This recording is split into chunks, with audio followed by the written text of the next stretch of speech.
This is our Tacoma short bed rack. You can run this on a long bed. We make these in different lengths for here, for the Molle panels, to attach stuff to. Fire extinguisher, just some of the things that you want. Jerry cans, roto packs, all that stuff attached here. And we make it super modular, so you've got mounting through the sides here, mounting to here, some holes in here. We also do mounting up underneath the bottom down here, but we've got a 10 on this one, and they work really well.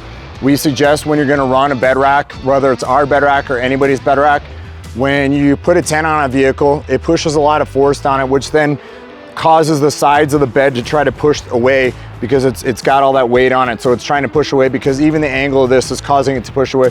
So we suggest bed stiffeners, whether they use our bed stiffeners or somebody else's, but we do make a bed stiffener that bolts right in, uses the factory bolt holes in the bottom of the floor, and then you add a couple bolts to the side of it. But it works really well and helps stiffen up the bed. Keeps the gap consistent on both sides on the bed, rear tailgate, because a lot of times the tailgate starts to push out. It doesn't want to close.